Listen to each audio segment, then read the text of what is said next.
Hey, Plexus Goal Diggers. I want to first commend you for your success. Your team is on fire. You're experiencing awesome momentum, and I want you to just keep it up.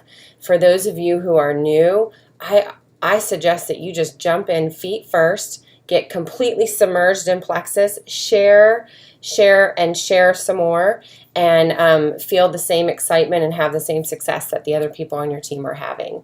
So Megan asked me to do some training, and we decided to record it. So it's kind of weird for me to just talk to myself, so bear with me, but I hope that you can benefit from the experience I've gained in my 2 years with Plexus.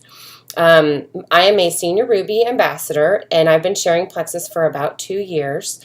I have built my team to, I think we have 376 people, so that's really exciting. I'm going for 500 by the end of the summer, and I think with the momentum we're experiencing right now, that should not be a problem. However, I want you to understand that this whole Plexus thing, while it can seem like it's an amazing, fast-paced, shoot to the top experience, it's really not like that. There are only a handful of people that shoot to the top. I'm not even one of them, okay? And I'm experiencing good success. This is more of like a mid-ranged marathon. If you and that can be a little upsetting or frustrating when you see other people have faster success than you. I want to encourage you to open your mind to the big picture, though. If you consistently work your daily method of operation over the course of several years, there is no way that you cannot make it to the top. There is room for all of us there. This is not an organization where the top is limited to just a few people in key positions. We are having new jewels rank up every single month, and there's no reason why all of the rest of us can't do it as well. But you have to trust the process, and you can't give up. So in the book, Rock Your Network Marketing Business, Sarah Robbins tried to explain how that works, and the whole purpose was to demystify the big build, which is that you have to be on the front of the wave of the momentum. That is not true, especially with Plexus. She reached out to industry success stories, people who had major success with their particular network marketing company in the industry. And they told her that they had, on average, personally recruited between 50 and 150 people over the course of 5 to 25 years. Well, in our business, it is very doable to turn silver month after month after month. So if you do that, if you recruit 3 people a month consistently, you would reach those numbers within your first year or 2. So Plexus is a lot faster paced than other network marketing companies, but you have to be consistent and you have to stick with the plan and trust the process. So Sarah goes on to say that 80% of her income comes from 1 to 3 legs, and that's pretty standard across the board. What that means is, out of all those people that you can recruit, out of 50 to 150 people that you recruit, 1 to 3 of them are going to give you 80% of your income. And that's true with my team in particular. I have what I consider 3 runners. Megan is one of them. And most of our team growth comes from those 3 runners. So they share the mindset that I have for this business, the mindset of consistent, persistent, positive, and passionate sharing and building and asking people to consider the opportunity to join your team. Okay, so the way you have to look at it is that you are out in your backyard and you are actually digging for gold. You're going to have people that join you because they want the discount. That's totally fine. And you're going to keep on digging. You're going to stumble across another nugget of gold, and that person is going to want to supplement her income so her son can play competitive soccer. That's fine. You keep digging. And eventually you are going to stumble upon somebody who is just like you and me and Megan, who wants health, and financial freedom and is willing to work the business. And those are your rock stars. So you're really you are going to dig until you find 1 to 3 of these rock stars. Now, like I said, I have 3, but I am not stopping. This month I've recruited 5 people. I have 3 more I'm working on, and will continue to do that because I want to continue to grow my team as wide as I can and share this incredible opportunity with as many people as I can.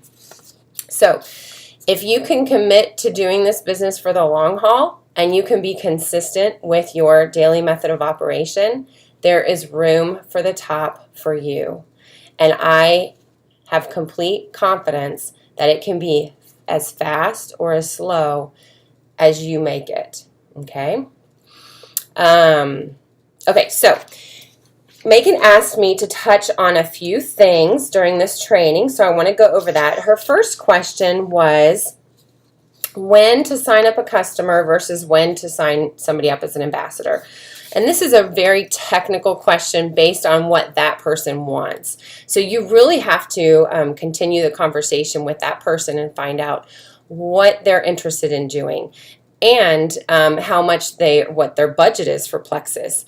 It's based, the decision, the qualifier to make somebody a customer versus an ambassador is based on how we get paid and what that person's budget is. So if you have a customer who is not interested in buying the Slim and some other product, which would result in a $100 or more sale, then that person needs to be a customer, okay? Because if they fall short of that $100 as an ambassador, nobody benefits. The person doesn't benefit. Well, they do in that they pay a little bit less for their products, but it ends up being almost a wash if they stay a customer for more than 4 months. They get that additional 10% discount, and then and then everybody really benefits. So if they spend less than $100 in the month, if say they're only buying a bottle of probiotic, and I have lots of customers who do that, then they do not commission qualify. They don't give anybody pay points, and they're not making any money themselves because they're not commission qualified. So they would be better off as a customer, preferred customer. Okay, so it really is important for you to understand how we get paid so you can make those kind of decisions. But if somebody says, look, I'm only going to buy the Slim, they need to be a customer. If you recruit them to be an ambassador, they're going to just frustrate you, and you don't want that. Okay. How and why do we train our new ambassadors? Oh my goodness. Well, first of all, we spend so much time digging for gold out in our backyard looking for these new ambassadors that we forget sometimes to take care of them once they join our team. And if you don't take care of them, you lose their potential. I like to think of it as every ambassador that I bring onto my team has a network, and now because they're on my team, I have the potential to tap into their network. So if you don't tap into their network and you lose them, all of that effort that you put in is in vain. So it's really important to train them, but keep it very, very simple. There's nothing difficult about network marketing. I believe that once you have developed the basic skills and learned a little bit about our products, then working this business is simply repeating the same process and the same steps over and over and over again, and teaching our people to do the same thing. So what can you do with your new recruit when they first join so that you can get them off to a strong start?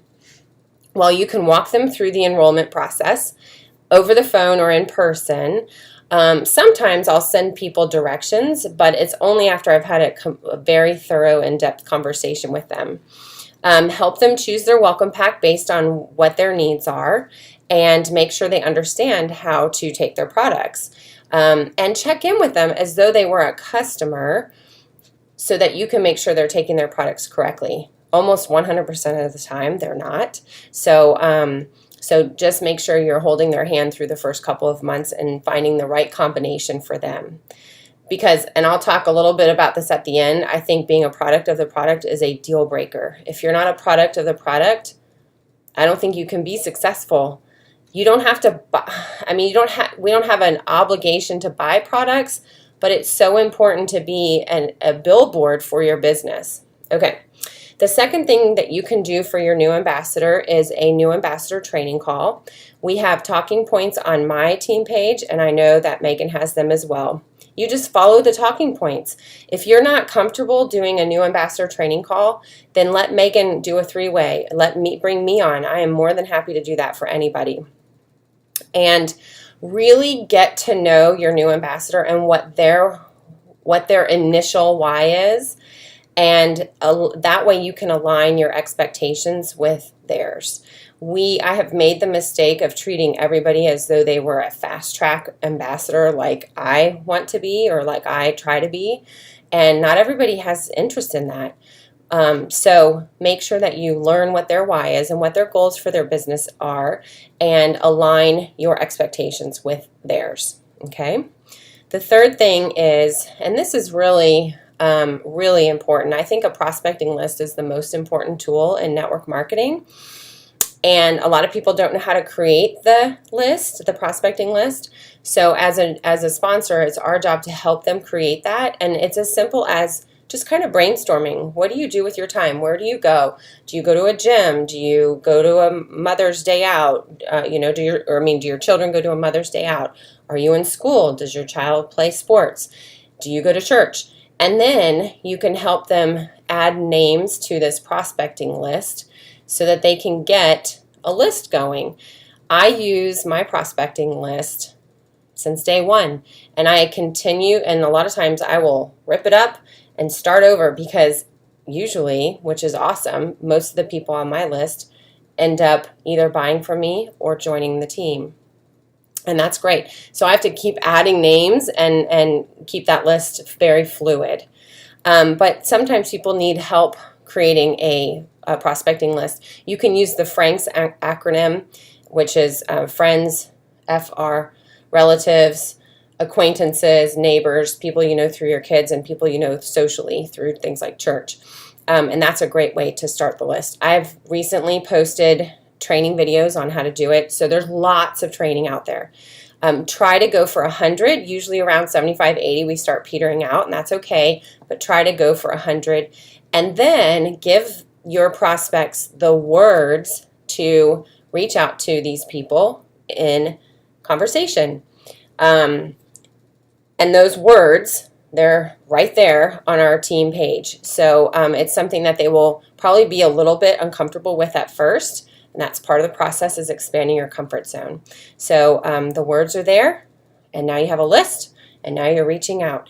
Okay, schedule and plan their launch events. Now, this is something that usually typically it takes people months to do, but these are no big deal. And those of us that do these regularly, we love them.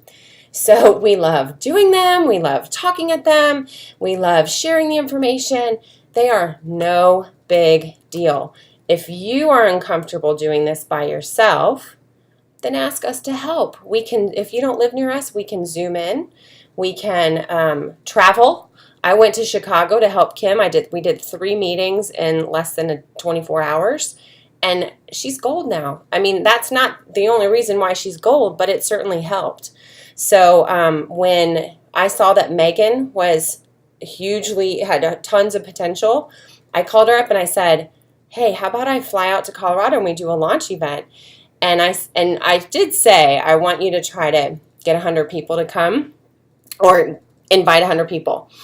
And she said, let me think about it. Sounds like a great idea. Let me think about it. I'll call you back. So she called me back the next day and she said, I only know 12 people. So how about I fly back and we do a meeting on Thursday in Huntsville and a meeting on Friday in Cordova. And that's exactly what we did. And she left with 12 new ambassadors on her team. So, and momentum. So launch events are no big deal, but they are hugely important to the speed at which you get going. Okay. Now, Sarah Robbins, Rockin' Sarah Robbins, she works for a different network marketing company, but she recommends to her people, and I love this, And it's a little bit far-fetched, but it's certainly worth consideration, trying to do 3 launch events in your first 2 weeks. Now, you want to schedule 3 because not everybody's going to be able to come to 1, and they're no big deal, so you can schedule 3. Schedule them right in a row. Schedule 1 in the evening, 1 the next morning, and 1 the next evening. And then invite all your people on your prospecting list to come to your meetings. You can also, if you have a sponsor, you can use the I do one, where I would do one, like if I did one for Megan, and then we do one together, and then she now can go on and do them. When I first started, I turned silver accidentally. I had no idea what I was doing, and I posted on Facebook a couple of times, and people were very interested in what I had to say, and I had a strong network, so I turned silver, but I never did anything with those people, and I didn't start actively working my business for another probably about 5 months. And when I started actively working my business, which was September 2 years ago, I realized that I was going to have to do meetings to promote to gold. So that's what I did. My sponsor lives across the country from me. I live in Memphis, Tennessee, and she lived in Jacksonville, Florida. She now lives in the Washington, D.C. area. That's Haley. And I wasn't going to ask her to come. I didn't really feel like I needed her to come. I got the script, and I just started having meetings. And I was going to do them once a month until I promoted to gold. And I rented a room at my library, and I had a very low number of turnouts. Like I would have anywhere from maybe 8 to 15 people show up. I wasn't filling like a stadium or anything like that, but I had close to 100% sign-up rate. So it didn't take long for me to turn gold. But then I liked doing them so much that I increased the frequency to every 2 to 3 weeks, and I just kept doing them. So and I still do them. We do them monthly here in Memphis, and then I do them for my team members whenever they want me to. So meetings are hugely important, and they're no big deal. We have the scripts on our team page. If you can't find them, let us know. And it can be as simple as inviting your friends over and sharing a packet of the pink drink. I mean, no big deal at all. Okay, and finally, teach your new prospect how to share on social media. It's simple, and we do have a lot of compliance issues now that we're going to learn those as they come to us. But they can start off their business holding a bottle of Slim, taking a Slim selfie, and what they love or what they hope Plexus will do for them. That is a jumping off point, and then from there they can share all of the posts that we post. It is an understood agreement amongst all ambassadors company-wide that you can use anybody else's Plexus post. Do not ask if you can use them, just take it. There's tricks to saving them on your computer so you don't have to retype them or anything like that. You can hit the share button and send it to yourself in a private message, or you can hit the save button and just save it. And then when you're ready to post about Plexus, then you just copy and paste. You can change the words and make them more personal. The more personal your posts, the more well received they will be. But sometimes we're in a hurry, and we're trying to do this twice a day. So if you're in a hurry, just post a good post and see what happens. Consistency is key. I still have people 2 years later joining as new customers who have been watching me this entire time. So if you come to me after a month of posting and say, oh, I just don't think this is for me, it's not really working out, you're not giving it a chance. You got to we are farmers. We are not hunters. You've got to plant those seeds and keep planting, and then nurture your garden, water it, pull the weeds out, let the seasons change, let the sun shine, and really nurture your garden and for it to grow. And once it starts growing, it's your job to harvest the garden. That means following up with people. Okay, and have a good follow-up system, and that's a whole nother training. And I love following up. I think that's my strength. So there's a lot on my team page about follow-up. So Okay, that's what you can do to get your new ambassadors off to a strong start. So Megan's next question, did I just die? Okay, was how to generate excitement about Plexus to your friends and family and the best ways to share Plexus. Well, I will admit that I am no expert on getting my friends and family to join me in this adventure. My mom and my husband are both on my team, but I have like 6 sisters, two of my sisters, and then 3 sister-in-laws, and they try it maybe, but I don't let it bother me that that it's not a family affair. I guess I probably do let it bother me a little bit, but I try to get over that really fast because I'm not doing what their businesses are, and so I think it's okay that they're not doing what my business is. My sister, I have one sister-in-law who is a nurse. I don't want anything to do with being a nurse, and I don't mean that to be offensive to her or to nurses. It's just not my thing. So for her to not want to join me in this, that's her prerogative, and I don't let it bother me. Now, I do continue. I think it's super important. I believe that they're the key ingredients to a successful long-term Plexus career. It boils down to what I've already said: being consistent, being persistent, being passionate, and staying positive in every situation. And that means even when you're disappointed by your family. Okay? I mean, I'm not going to call them out, but